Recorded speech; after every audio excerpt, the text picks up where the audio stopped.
গতকালকে আওয়ামী লীগের secretary general কাদের সাহেব নতুন একটা বয়ান করেছেন জাতির উদ্দেশ্যে, যে কেউ যদি অবৈধভাবে কিছু করে, অন্যায়ের সাথে জড়িয়ে পড়ে, তাহলে তার দায় দায়িত্ব সরকার নেবে না।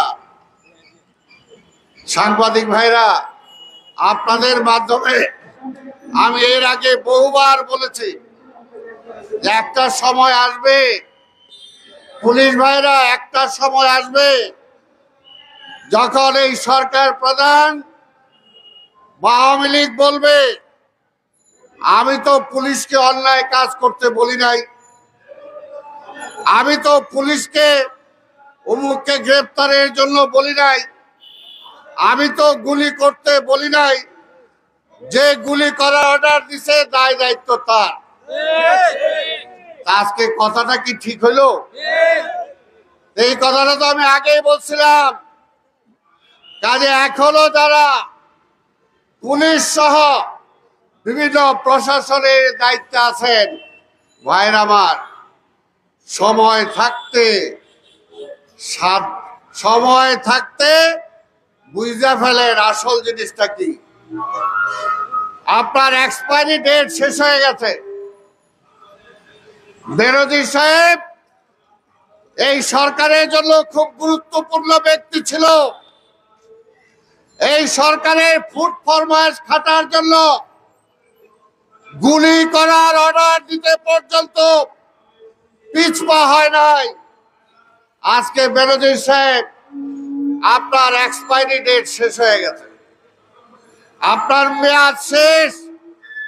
তাই আপনাকে আর শেখ হাসিনা, আওয়ামী লীগ এখন আর আপনাকে প্রয়োজন মনে করে না। যতদিন আপনারে ব্যবহার করার, ততদিন ব্যবহার করে ছেড়ে দিয়েছেন। ঠিক আরেকজন যিনি ব্যক্তি আপনাদের মনে থাকা দরকার, 2018 নির্বাচন, সেই নির্বাচনের কি ভূমিকা রেখেছিলেন। কিন্তু আজকে আপনাকেও কিন্তু আপনার মেয়াদ শেষ হয়ে গেছে, আপনি আর পাবলিক হয়ে গেছেন। সেই কারণে আপনাকে আর শেখ হাসিনা বা আওয়ামী লীগের আর দরকার নাই।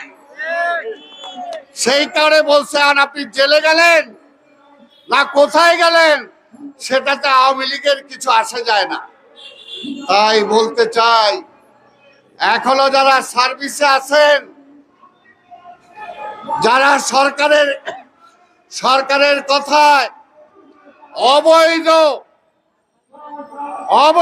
সরকারের কথায় অবৈধ নির্দেশ পালন করতে যে আজকে বিএনপি সহ আন্দোলনমুখী নেতা কর্মীদেরকে গ্রেপ্তার করছেন, গুলি করছেন, আপনাদেরও কিন্তু এক্সপায়ার ডেট শেষ হয়ে যাওয়ার পরে এই শেখ হাসিনার আওয়ামী লীগ আপনাদেরকে অ্যাকসেপ্ট করবে না।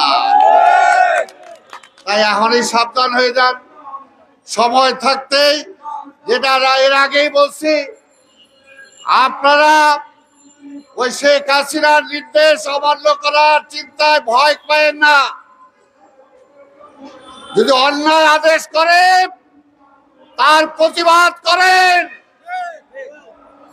ন্যায় আদেশ না দিলে সে আদেশ পাইবেন না।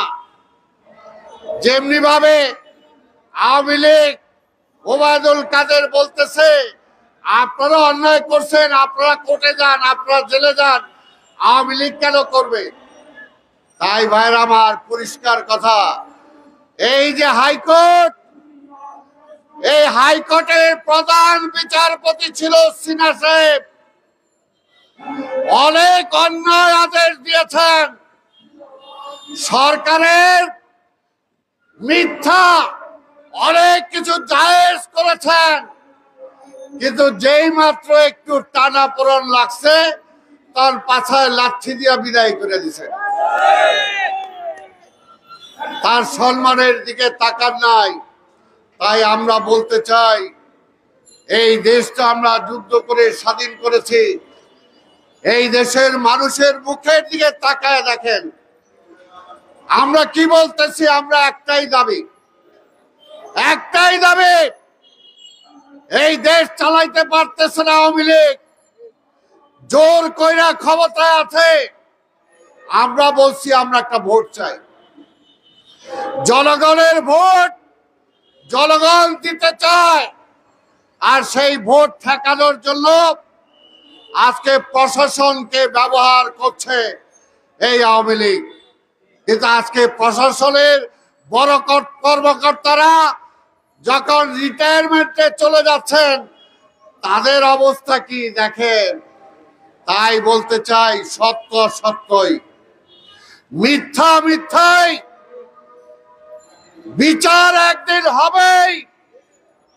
অন্যায় করে অবৈধ পন্থায় বহু টাকা পয়সা কামাইছিলেন এই সরকারের আমলে। আবার এই সরকারই এখন যখন দেখছে এটা তো তার কান্দা এসে পড়তেছে, বলতেছে ও এত জায়গা জমি করছে, এত ব্যাংক অ্যাকাউন্ট করছে, এই দায় দায়িত্ব আমরা নিব না। তাইলে টাকাগুলো কামাইলো কিভাবে? এত জায়গা জমি হইল কিভাবে? সেই সময় কি সরকার দেখেন নাই? আপনাদের দায় দায়িত্ব ছিল না? তাই ভাইয়ের আমার, আজকের এই দেশটা চলছে না। এই দেশটা যদি চলতে হয়, সবাই ঐক্যবদ্ধভাবে বলতে হবে, যদি ভালোভাবে বাঁচতে চান, সম্মান নিয়ে বাঁচতে চান, সৎভাবে বাঁচতে চান, ওই যে আজকে বেনজিরের ইহকালের জন্য পরকাল খাইছিল, এখন কিন্তু ইহকালও গেছে, পরকালও গেছে। তাই যারা আছেন তাদেরকে বলতে চাই, ইহকাল পরকাল যদি দুইটা রাখতে চান, সৎভাবে যদি বাঁচতে চান, ঈমান আকীদা নিয়ে যদি বাঁচতে চান, তাহলে সত্য কথা বলেন যে গত দুইটা নির্বাচন হয় নাই। যেমনি ভাবে রাশেদ খান মেনন এর আগে নির্বাচনের ব্যাপারে পরিষ্কার বুকে হাত দিয়ে বলছিলেন আমি এমপি হইছি, কিন্তু পাবলিক আমারে ভোট দিতে পারে নাই। তেমনি ভাবে এই প্রশাসনের যারা গত অবৈধ দুইটা নির্বাচনে আপনারা ভূমিকা রাখছেন, আল্লাহর হস্তে স্বীকারোক্তি দেন। যেমনি ভাবে গত নির্বাচনের আগে জাতীয় পার্টির মহাসচিব চুন্নু সাহেব বলেছিল যে হ্যাঁ, আমরাও রাতের আধারে এই কাম কইরাই এমপি হইছি।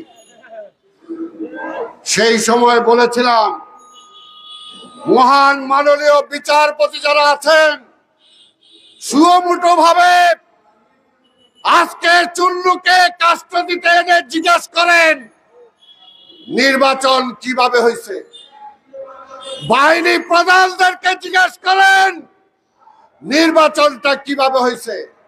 তারপরে সেই নির্বাচন বাতিল করেন, বাতিল করে অনতিবিলম্বে তত্ত্বাবধায়ক সরকারের অধীনে একটা নতুন নির্বাচন দেন। তাহলে এই দেশের সমস্যার সমাধান হবে, আর কেউ অপমানিত হইতে হবে না। বেনজির সাহেব বেগম খালেদা জিয়ারে জেলে দিয়ে ভাবছিলেন আহা তিনবারের প্রধানমন্ত্রী, তারে জেলে ঢুকায় দিতে পারছি, আমার ক্ষমতা দেখেটাকে। এখন আপনার ক্ষমতা কই? আপনার ক্ষমতা কই? এই কারণে কারোই ক্ষমতা পার্মানেন্ট না, ক্ষমতার মালিক আল্লাহ। সেই আল্লাহর দেওয়া ক্ষমতা নিয়ে যারা বাড়াবাড়ি করেন, আল্লাহ তাদেরকে ক্ষমা করেন না। তাই এখনো সময় আছে, মানে অনতিবিলম্বে পারলে আগামীকালকেই বেগম খালেদা জিয়ার সাথে বৈশা দফারফা কইরা একটা পদত্যাগ করেন, একটা তত্ত্বাবধায়ক সরকার অধীনে নির্বাচন দেন।